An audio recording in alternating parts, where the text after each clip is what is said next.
I know it's been a while since I've made a YouTube video. And it's not like there hasn't been stuff to talk about. The Buffalo Bills have been making a lot of player changes. Players have come, players have gone. The draft is coming up, how they're putting the whole puzzle together. But you know what? I'm going to put that off to another video, which hopefully I can make in the next couple of days to try to keep you informed about the Bills, because I obviously do love the Buffalo Bills and Funko Pops. I need to make some more Funko Pop videos, but I haven't made a video, like I said, in a while, and it's because I've been doing a lot of soul searching. And first, I want to admit, I'm not perfect. There's no way you can consider me perfect. I have sinned and sinned. And for those of you that are without sin, go ahead. Cast that first stone my way. Cast it my way. But I wanted to let you know about something that happened at church on Easter Sunday. And as you know, the acolytes come out to begin every church service, and they bring in the light. And to me, that symbol of the light is Jesus Christ now joining us to lead us in service. Even though it says that where two or more are gathered, he is already there. It's still nice to have that symbol of Jesus and his light coming in to begin the service. So the acolytes go to the front and they light the candle. So at this service, this acolyte, this young man went up and he lit the candles, he and his friend. And by the time he turned around and coming back down the aisle, got to the first step, the candles were already out.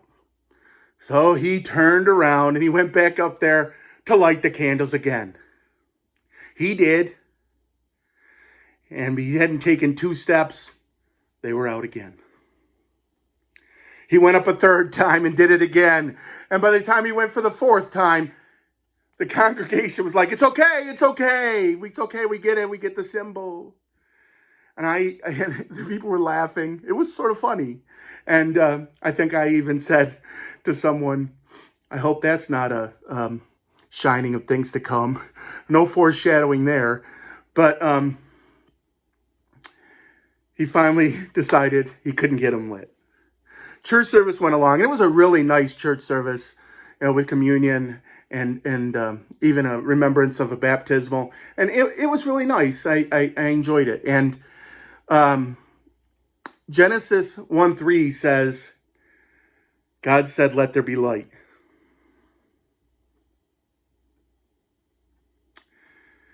And just think about that for a second. God said, let there be light. To me, that's the light of Jesus again coming in. The light is the light of Jesus that he gave to us when he gave us his only son, so that for whoever believeth in him shall not perish but have everlasting life. And that's why we light those candles, to remind us of God's love. And that no matter any of the sins that we have done, and again, I have sinned several times, no matter those sins, no matter Judas's kiss, no matter whatever you have done, God loves you anyway. That's the big thing. God loves you. That's the light we need to shine. So why did those candles not stay lit? Why did they not stay lit? Well, for whatever reason, these candles are not like the actual wax candles that you think of that people use in their homes or things, and the normal candles. They've actually been, I think, in the church my entire life. These 2 candlesticks, and they fill them with fuel. And that fuel is what keeps them lit.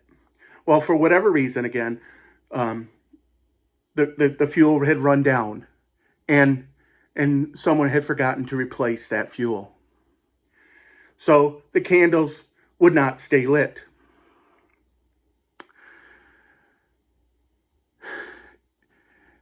Just like that Sunday school song, we need to remember to keep that candle lit. Hide it under a bushel? No. Blow it out?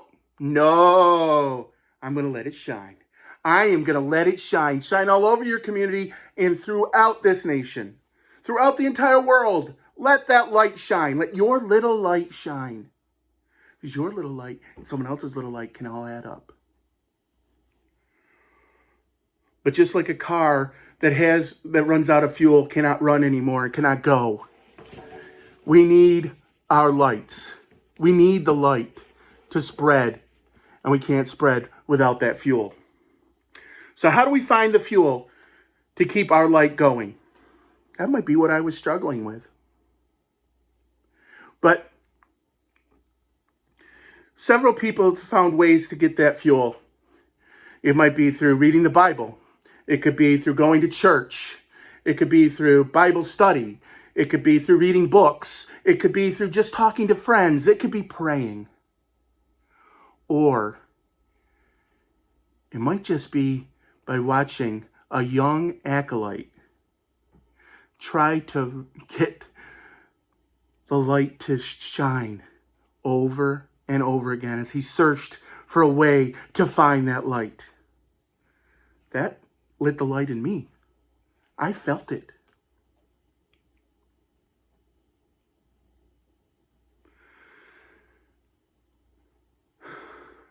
So find a way. I encourage you to please find a way to relight that fuel in your life if it's not lit right now, or to find a way to share that light so that someone else that has run out of their fuel can feel the light of Jesus and the love of God. Because he loves you no matter what. No matter what, God loves you.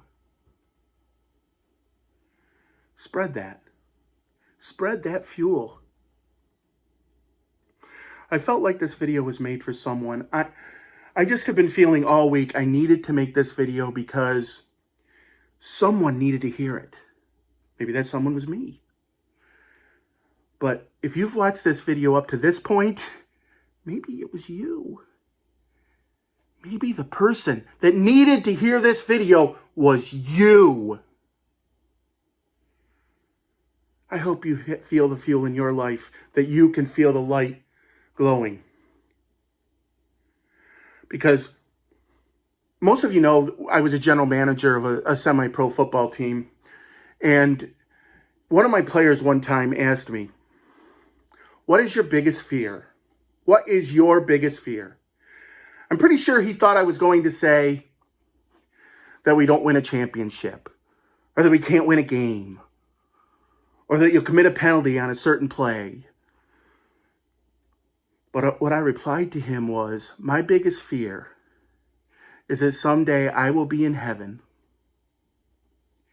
and all of my friends and all of my players and everyone that I know and love will not be up there with me because I did not do everything I could to share the love of Jesus Christ. So that's why I made this video. That's my biggest fear.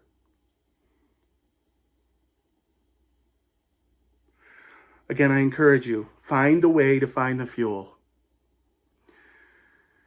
Please fill yourself with God's love.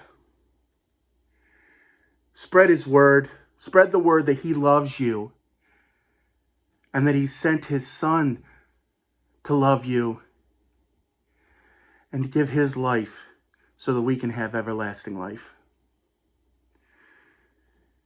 And always, always remember, God loves you, and so do I.